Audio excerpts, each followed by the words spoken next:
A solar eclipse occurs when a portion of the Earth is engulfed in a shadow cast by the Moon which fully or partially blocks sunlight. This occurs when the Sun, Moon and Earth are aligned. In a total eclipse, the disk of the Sun is fully obscured by the Moon. In partial and annular eclipses, only part of the Sun is obscured. If the Moon were in a perfectly circular orbit, a little closer to the Earth, and in the same orbital plane, there would be total solar eclipses every new moon. However, since the Moon's orbit is tilted at more than 5 degrees to the Earth's orbit around the Sun, its shadow usually misses Earth. A solar eclipse can only occur when the Moon is close enough to the ecliptic plane during a new moon. Special conditions must occur for the two events to coincide because the Moon's orbit crosses the ecliptic at its orbital nodes twice every sidereal month, 27.3 days, while a new moon occurs one every synodic month, 29.6 days.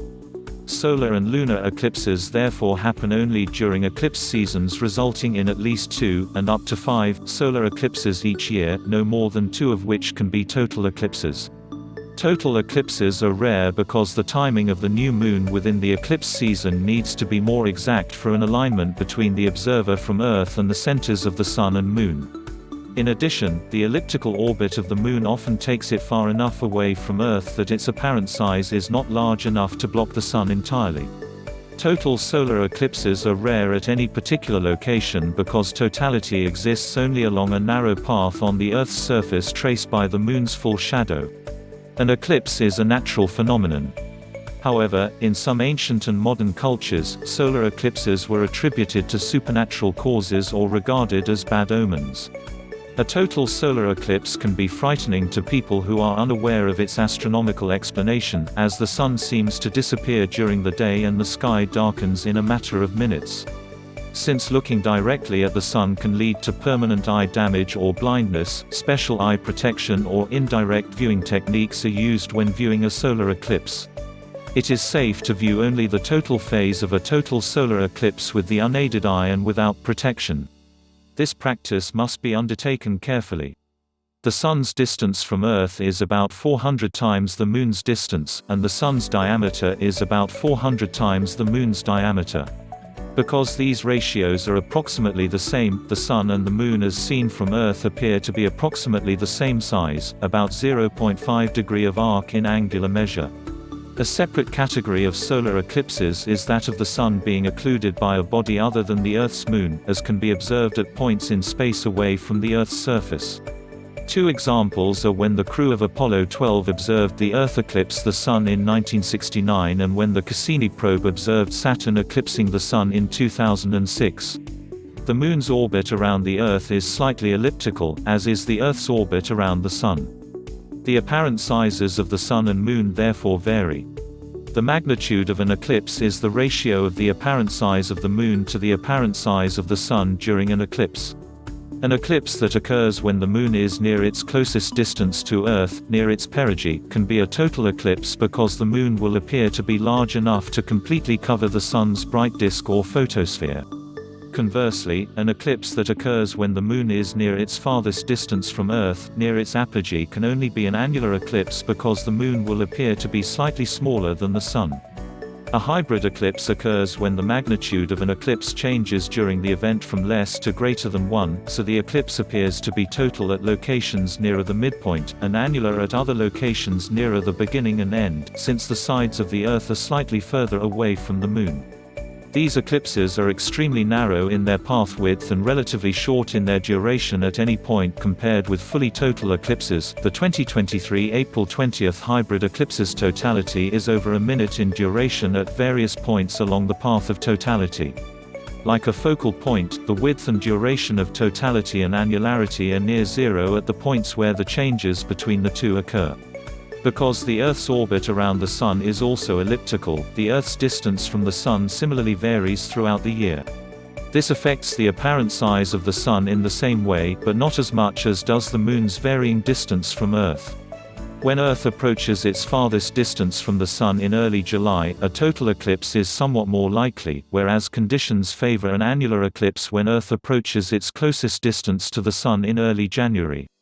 The Moon orbits the Earth in approximately 27.3 days, relative to a fixed frame of reference.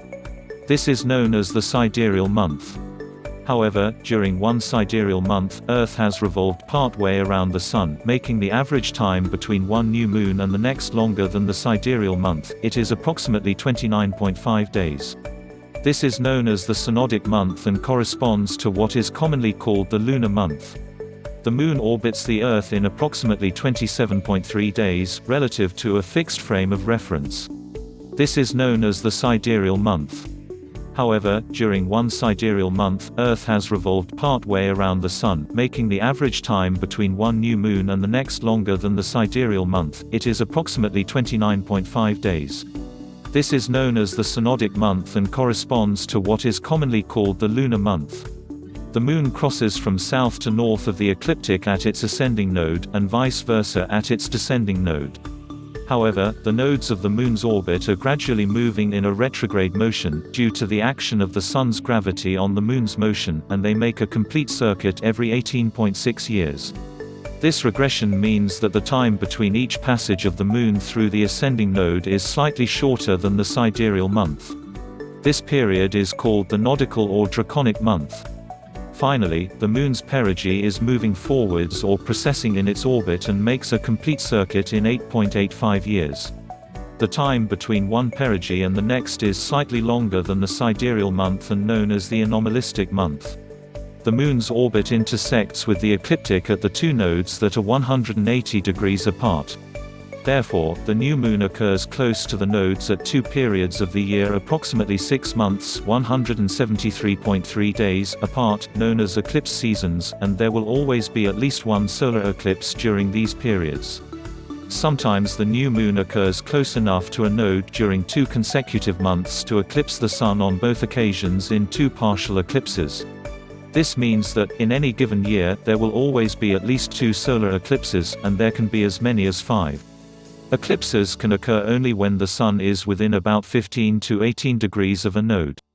This is referred to as an eclipse limit, and is given in ranges because the apparent sizes and speeds of the Sun and Moon vary throughout the year. In the time it takes for the Moon to return to a node, the apparent position of the Sun has moved about 29 degrees, relative to the nodes. Since the eclipse limit creates a window of opportunity of up to 36 degrees, it is possible for partial eclipses to occur in consecutive months. Total solar eclipses are rare events. Although they occur somewhere on Earth every 18 months on average, it is estimated that they recur at any given place only once every 360 to 410 years, on average. The total eclipse lasts for only a maximum of a few minutes at any location, because the Moon's umbra moves eastward at over 1,700 km per hour. Totality currently can never last more than 7 minutes 32 s. This value changes over the millennia and is currently decreasing. The last time an eclipse longer than 7 minutes occurred was June 30, 1973, 7 minutes 3 seconds. Observers aboard a Concorde supersonic aircraft were able to stretch totality for this eclipse to about 74 minutes by flying along the path of the Moon's umbra. The next total eclipse exceeding 7 minutes in duration will not occur until June 25, 2150. The longest total solar eclipse during the 11,000-year period from 3000 BC to at least 8000 AD will occur on July 16, 2186, when totality will last 7 minutes 29 s. For comparison, the longest total eclipse of the 20th century at 7 minutes 8 s occurred on June 20, 1955, and there are no total solar eclipses over 7 minutes in duration in the 21st century. It is possible to predict other eclipses using eclipse cycles. The Saros is probably the best known and one of the most accurate.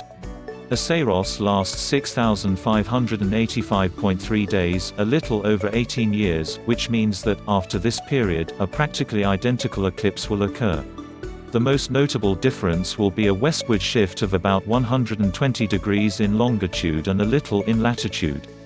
A Saros series always starts with a partial eclipse near one of Earth's polar regions, then shifts over the globe through a series of annular or total eclipses, and ends with a partial eclipse at the opposite polar region. A Saros series lasts 1226 to 1550 years and 69 to 87 eclipses, with about 40 to 60 of them being central.